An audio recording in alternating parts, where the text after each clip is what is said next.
Good morning. I have the great honor and pleasure to introduce you to a fellow state trooper whom I have known all of my career and all of his career. Tom Mungeer has served very distinguishedly with the New York State Police from 1993. Coming into the New York State Police PBA in 2003, rose quickly up to president of the State Police PBA in 2009. He's a graduate of Ithaca College with a degree in finance. I know it has served him well in his administration of the New York State Police PBA. These are troubling and dangerous times. When I became state trooper back in '68, we didn't have international terrorism as a problem. We had our problems, but not at the level that our current men and women are facing today. It's a dangerous, dangerous position, and I'm sure you're going to hear much more from Tom. Highly respected, both nationally and internationally. He has made a great organization out of the New York State Police PBA. Please welcome my brother, Tom Mungeer.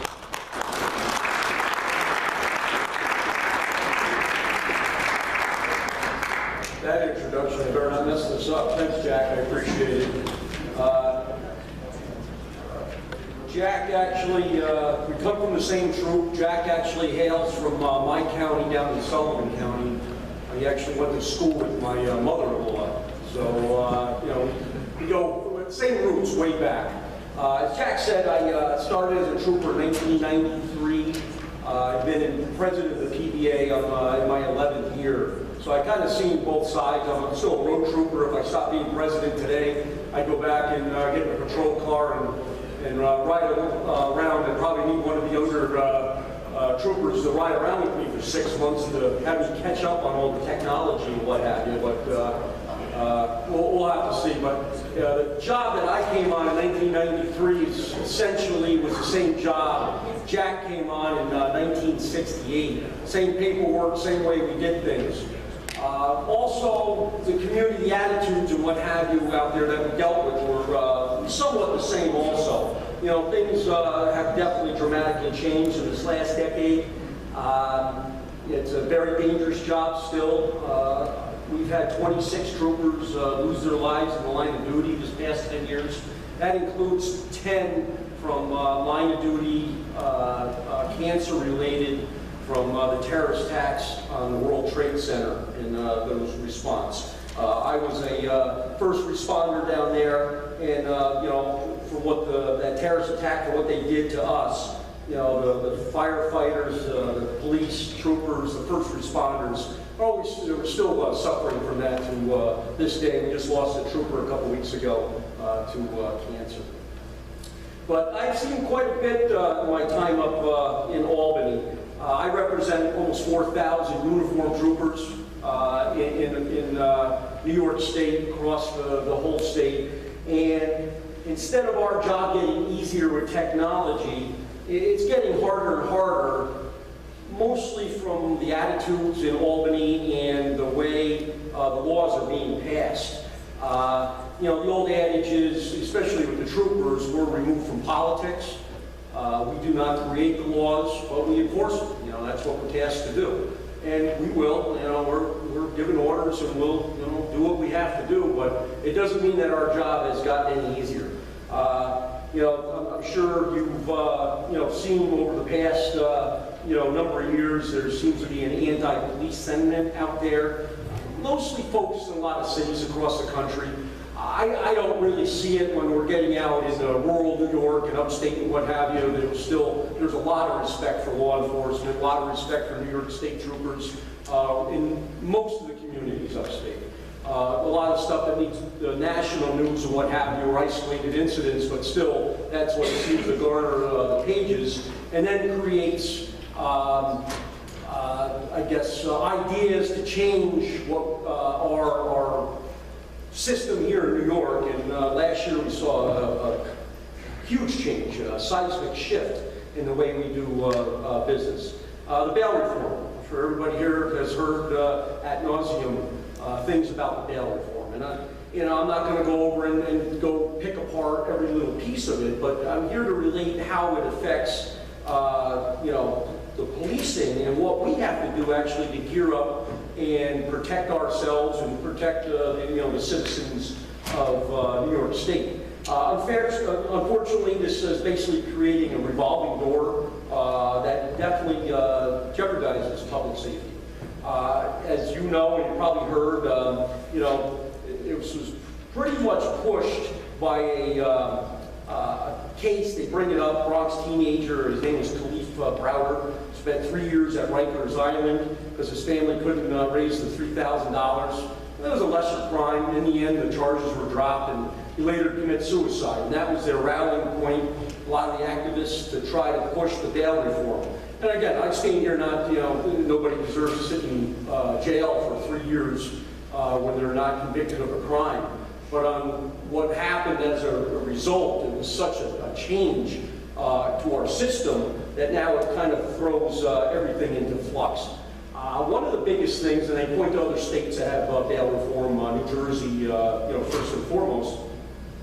And one of the big differences in New York State is that in New Jersey, the judges are still able to consider, the person that they're releasing, if they're, or don't have to release the person accused of the crime, if they're dangerous, pose a danger to society.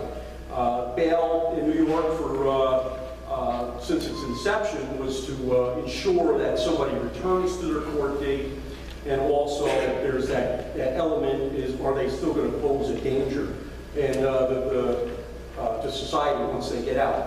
There's just a small number of crimes now that fit under the statute that somebody can be held for bail. So you're getting into this thing now, and the paper is filled with it. There's a famous case down in New York City where a guy robbed a bank and he was released and went out, couldn't believe he got released, and robbed another bank, and was arrested again and robbed another bank, and it just seems to be a revolving door. And there's a lot of these cases out there. How does it affect us? Is it, as police officers? Well, every time we go out and arrest anybody, there's a element of danger. 9 times out of 10, you deal with somebody and, they might have had a bad day or what have you, and, you go through it and, they'll show back up to court. But every once in a while, there's that element of danger. And once you get that person in custody, you got a collective sigh of relief, only to have that person let go. One of those things with this new bail reform, you can assault a police officer and be released. It's, mind-numbing that, the people that are tasked to go out there and protect the public, when somebody assaults a police officer, and then have them just released back into society to, if you're going to assault a police officer, what else are you going to do? I have a case up in Troop E, which is up the western part of the state, from Rochester on down, where a person was threatened to commit suicide. Now, this wasn't just any ordinary citizen. He owned a gym. He was a martial arts expert, and his wife had called concerned, and troopers went there. They got him into custody. They took him, after a fight, but they got him and brought him, and they brought him. The first thing they did was they did not arraign him, but they brought him to the hospital under a section of the law, the mental health law. If you want to hurt yourself, you should be committed or can be committed. So they brought him to the hospital under this mental health law, and a couple hours later they released him again. So failure in the system right there. So the wife then calls, can't believe it, that her husband's back home, and guess what? He's threatening suicide again. He locked himself in his gym in the back, and he was being violent. So troopers go there again with a deputy, and he locked himself in there. They get him out, and after he assaulted, all 3 police officers, 2 troopers and the deputy, they finally got him into custody again, brought him before the judge, and guess what? Got released again. So just that element to go and, again, having to deal with somebody again and again and again, it adds that extra bit of danger, which you really don't need in your life as a police officer. It's bad enough you have to go there the first time to deal with some of this stuff, but not to release again and again. The other thing is, which a lot of, they haven't mentioned anything, it's a taxing on the manpower. It's a little early to really get hard numbers since January 1st this took over, but whenever somebody doesn't show up for their court appearance, a warrant goes out. The court will issue a warrant, and we have to go out and then find that person. So the numbers that I found, and again, it's early, most of the jails, county jails within New York State, they've seen anywhere between like a 25 and 40% drop in their population since this new law took effect. That being said, I found something from Steuben County where they had a 43% drop in their jail population, but their warrant cases have now gone up 15%. So now I have so many X number of troopers assigned to a station. Now a couple of them are now going to have to go out and chase with warrants and chase down these people and make sure they get bring them back to court. So it is a taxing on our system where I don't have as many troopers and overall none of the police officers, out in the field doing what they should be doing. Now they're out there, running after people that fail to return to court. And don't get me wrong. It's not everybody is just going to skip and not go back to court, but there are a percentage. And now this ensures that percentage is now emboldened, and it falls upon our laps that we have to go and do it. Another part of this law that was passed, shoved in the budget last year, and we have to deal with is discovery.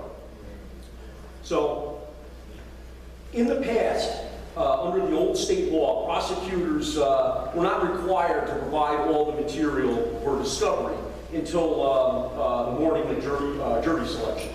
And for the most part, only 3% of the cases actually go to trial. Most are plea bargained or what have you. Under this new law, we now have 15 days to turn over everything to the defense. And, while, it could be argued, is that fair, not fair? I guess there's arguments on both sides. What concerns me is the length of time, the window that we have to go and get that done.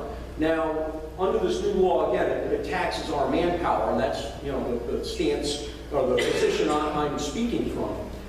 What used to be, and again, with technology, and I would probably take a lot longer, but everything's computerized now. When Jack and I, started the job, 2 generations apart, everything was handwritten. You sit there, you submit everything to the DA, you run it down there, and fingerprints were all white ink and what have you. Now everything is digital scanned and what have you. That being said, what used to take now, or I guess an hour for a normal arrest and a run-of-the-mill in an hour or less, is now taking these troopers 3-4 hours to complete because they have to put everything together. You have to get the original radio logs. You have the addresses of everybody involved in the cases. It's just it all takes time. So when you think about it, my people work 12-hour shifts. You make one arrest. There's a third of your time that you could be out there patrolling, doing what you have to do. You're off the road now. You have to follow through on it. You can't really say, well, you know what, I'll catch up and I'll do it tomorrow. Because tomorrow another arrest might come forward, and that becomes an avalanche, and before you know it, the cases are going to get dismissed. One thing we're looking at the state police, and this kind of ties into this discovery also. The governor signed an executive order a couple of years ago that any unarmed citizen that was, shot, their death was deemed as a result of police. That case is now investigated by the Attorney General's office. Now, I've had a couple cases, and my people, fared well after the process, but they have recommended that state troopers get body cameras. I'm not against body cameras. My problem is who's going to pay for it. And the problem is that the governor on this one, believe it or not, I'll stick up on the governor. He's getting boxed in by the Attorney General in these reports. So sooner or later, we're going to be getting these body cameras. I estimated, based on the number of people I have, that's going to cost anywhere about $15 million a year for the purchase, upkeep, and the data storage, which is the big thing. Our budget is a finite number, and having a $15 million fiscal note attached to it, that, we all know that we're staring at a $6 billion deficit in the state. Where's that $15 million coming from? Are they going to take it away from my hiring? That I definitely just make an argument that I need more people now. Are they going to take it from my, say, cars, purchase of new vehicles, which, my people put on, 150,000 miles on a car before you know it. And that's one of those things that every year we spend at least $15 to $20 million on cars. Can't rob Peter to pay Paul. So we'll see where we go with that. But, tying it together to the discovery, that's just another part of the element that once we get the body cameras and other police departments have it, what the police officer and soon-to-be troopers will have to do is download all that footage from a body camera and get that to the DA. Now, in the life of a state trooper, a lot of, as you know, upstate, we patrol a lot of the communities. We are sometimes the only police force in certain areas. But we also do heavy with traffic control, speed enforcement, and what have you. Now, just, to show where this might be going, I hate to be predict it, but we'll see, is that, in a given day, say I'm out there and I pull over between 10 and 20 cars and I write, 10 to 15 tickets. So be it. Well, each one of those police interactions now were resulted in a ticket. Now I have to go back to the station. I have to download that footage off my body camera. I have to go to radio radio logs and what have you, and make sure I get it to the DA's office within probably within 10 days to the DA's office. They have to provide it to the defense within 15. So it's going to be a certain point in time, my prediction is that if you get a traffic ticket in New York State, that just plead not guilty, because the DA's offices do not have the manpower to continue to prosecute these tickets. The governor had already said that there's no new money for the DA's offices to beef up their, prosecuting unit or what have you. It takes my people off the road. But if you plead not guilty and nobody's going to be there to prosecute it, and they don't want that footage or what have you, these tickets are going to get dismissed.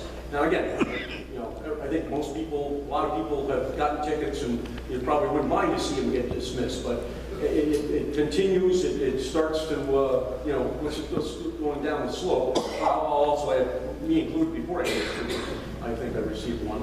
So that being said, sooner or later, it's going to be one of those things where more and more people are going to have these tickets dismissed, and over time it increases the likelihood of an unsafe roadway with, somebody can just flaunt it. And again, the extreme examples, most citizens are, they screwed up, they got a ticket, all right, take my medicine and send in the fine. But I'm talking about that select few, and Jack, I'm sure he pulled people over, you look, and they suspended 10, 15 times, and they just didn't care. Now it's going to be a certain point, you're going to give somebody a ticket for, it's called aggravated unlicensed operation of a vehicle, tow their vehicle, and it's actually cheaper for them probably to get it out of the impound, drive it away, than it is to answer those tickets. So we'll see where that goes. Not on the discovery part, I'm somewhat a little hopeful. The governor has come out, especially in his budget and before that, and also Andrea Stewart-Cousins on the Senate side, indicated they want to tweak and change bail reform and let the judge, the judge at least consider the dangerousness of the individual. But we'll see. There's conflicting with the governor on that. Carl Heastie has come out and said everything's fine, we should just see how it goes. Now, we'll see how that process goes. Meanwhile, my people will still be doing their job and getting out there and doing what we have to do. But I just want you to know that it's definitely taking, troopers and officers off the roadway and out of the communities in order to deal with these new reforms and what have you. Another little aspect in there that I've seen a change, a big shift, and it's been going on for a couple of years now. The makeup of the parole board in New York State. I've seen it again and again. I've had a couple individuals who murdered troopers years ago. I know New York City has seen a big spike also, where individuals that have killed their members also are being released on bail. You saw it with the Brinks robbery, was in the within the last year and a half. And, the way, the mindset and the appointments that are on the parole board, what's kind of a kick in the knee for us is that the parole board, for one reason, came up for parole. I do a letter writing campaign, and Jack saw with the retirees, and we made sure that, you know, the families, we didn't forget them, and that we were there, that their loved one was killed, whether it was back in the 70s or 80s or what have you, that we never forget. And we would do a massive letter writing campaign every time one of these individuals, these murderers, you know, come up for parole. And we were kind of, like I said, got our legs cut out from under us a little bit, where it was ruled that the parole board is unable to take into consideration that individual's past crimes. Basically why they were in there to start with. But, you know, they had to look at what had happened once they were in prison and what good they'd done and everything else. And I've had a couple individuals, and again, I had one comes to mind. His name is John Ruzas. He killed Trooper Emerson Dillon in 1974. And Les Emerson Dillon's wife, she was a widow with 8 children at the time. And year after year, we would fight against having John Ruzas stopped. He killed this trooper outside of Syracuse on the thruway. He had no regard for his life. And in the end, John Ruzas was paroled a little over a year ago, and he's out there walking free now because of this.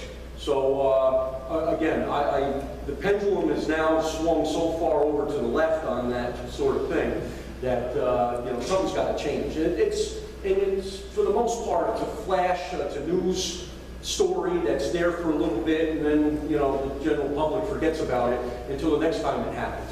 But it's just another thing in the climate now that, you know, our job's just getting more and more dangerous. You know, there's more and more loopholes for, you know, once you do arrest somebody, for them to, you know, do what they have to do. And, you know, it's, we get mired in, you know, I guess the mud of what's going on with legislation, what have you. It's bad enough for society dealing with the things that we have to deal with. But then add the element of, you know, these new laws or what have you. You know, I do believe I'm going to have a spike in retirements. Well, we'll have to see, because I think some of the more veteran troopers are just going to be fed up with it and why deal with it, you know, when, you know, they've reached retirement age and they can. So what am I going to do as union president? You know, it's one of those things where, you know, we have a presence as we are a labor union, you know, with the troopers. We do have a presence up at the Capitol. We, you know, do what we have to do to try to ensure that, you know, my members' interests are, you know, definitely looked at. And a lot of times my members' interests are the interests of, you know, the citizens of New York State. But I have to go back just with the reality, and I have to ask for more people. I mean, I lose 250 a year just in normal retirements. So now I have to go back to the legislature and I have to ask for more people. I need increase our piloting. I need, you know, with those troopers that are off the road, that I have to make an argument in a couple of weeks from now and have to testify in front of the Joint Legislative Budget Committee. And I have to implore them that, you know, I need another 100, 200 on top of the 500 I'm going to be asking for to hire every year anyway. So, you know, we'll see. Again, staring at a $6 billion deficit, it's no easy task. But again, I believe public safety and, you know, the well-being of the citizens of New York State rely on that. Yes? Just let me ask you this. So I live in the city. You know, the beefed up presence of state troopers in the city, if you walk in the last 4 or 5 years, is extraordinary. You know, and I don't really have a problem with that, because to be honest with you, more cops are better. Yeah. That's got to be affecting you in terms of your activities outside the city, which is really your primary responsibility. That's where we were formed in 1917 as a you know, rural police force. You know, New York State didn't have a rural police force, that's statewide, and that's why we were formed. When the governor put us down the city, and again, a lot of the press makes it believe that we're on the streets, you know, patrolling New York City. You know, we're on the bridge and tunnels and in the airports and what have you. And I have heard, well, I've heard from both sides, you know, quite a bit, that, you know, it definitely increases the safety at the airports. You know, not to disparage my co-workers or, you know, cohorts from the Port Authority, but once we got down there, I guess the Port Authority, you know, a lot of people didn't even know they were patrolling down there, because now they're seen in mass also. But the one thing I did go to the governor, you know, again, we follow orders. If they give orders to do something, we'll do it. You know, that's just, you know, paramilitary organization. That as long as he didn't take out of my existing troopers upstate, and that's what they did. They did add extra line numbers, extra troopers to do that. I'm not going to stand here and tell you, do I believe in it, do I not believe in it? You know, I've seen both sides. And again, we're primarily, and if you want to make the argument with the terrorist attacks, I guess there's always a political aspect for what he did also. But he did not take from the troopers upstate. They did add extra. If in fact, you know, things change in the future, these troopers, you know, believe me, we can definitely use them upstate if our mission is changing. Yes? Just to add to that, most of the troopers that are downstate in the city are really on the highways and the streets pulling people over for traffic infractions. A lot of, you know, off the bridges and what have you. Now they're like, the other day they were in Rockaway, driving the streets, pulling people over. So it just seems like a waste of resource. I mean, I'm pro-cop. Near bridges, near bridges, they do I live next to Arizona, so Yeah. they do a slight patrol. Yeah. That's what makes sense, because they're exiting the circle. Yeah, I mean, listen, we have statewide authority, and it's one of those things you go point in, I point mean, they're B. respectful. I'm glad to see them. It's just the resources. It's more traffic from what the public can see. Yeah, that's our prime responsibility. Again, I actually was on a detail in New York City from 98 to 02 at the Javits Center down there. You know, when we were there, it was during 9/11 and what have you. You know, it's just the different resources and what have you. Right, but it's another thing is that, you know, I guess my point was it did not take a trooper at, say, Liberty, New York, where I'm from, and make him go down there. You know, I have I have less than 200 troopers down there overall with all ranks, so it's not a huge contingent. I got, you know, a little bit less on all of Long Island because, you know, we're not really needed down there because we have local police officers. Your point's well taken. You have the largest police department in the entire world there, you know, in there. But our primary function is actually to beef up with the bridge tunnels, which is the Bridge and Tunnel Authority, which they're not even police officers, they're, you know, peace officers. And then also assist the Port Authority and LaGuardia and JFK. Yes. The morale is very low at the New York State Troopers. And when was the last raise that you guys got? Well, we actually have a contract right now. We're under contract to 2023. Their morale should not be over our salary, that's for sure. I started on the job, it was $24,000, and the local deputies were making more than us. So we had a big shift where people were coming on our job and they go on other jobs for higher pay. We're the highest paid troopers in the country now. You know, I'm proud to say I'm the president of the union. So that part shouldn't be part of their morale.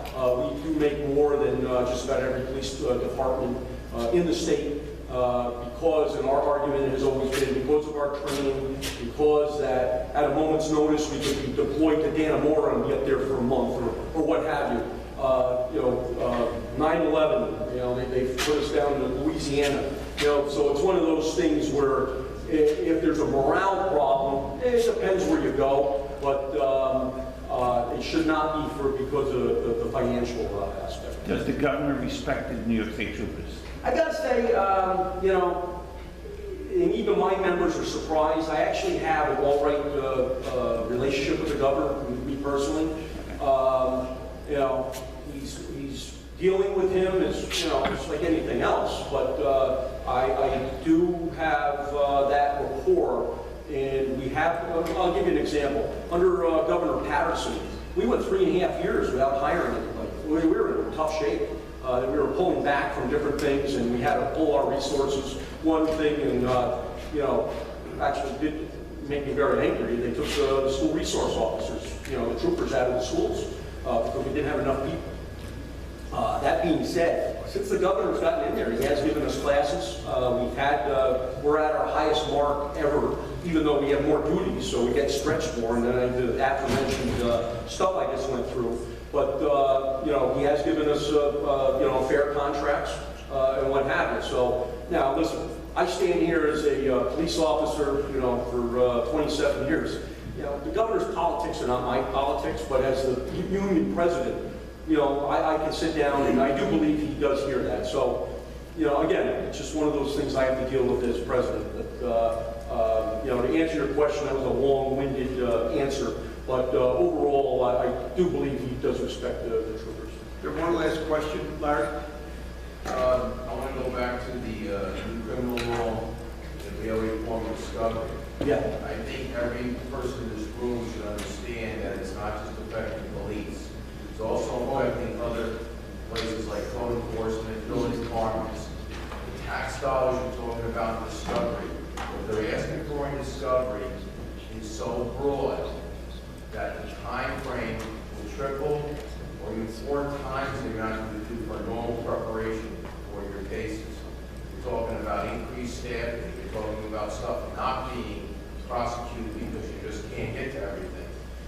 The damage by this law is severe. Whoever wrote it did not write it with any thought or process at all.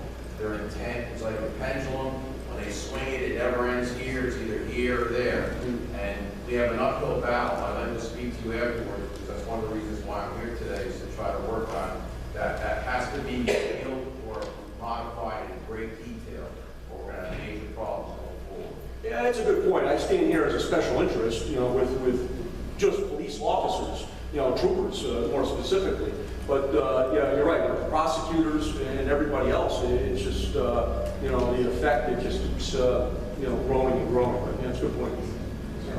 So I see my folks on the table.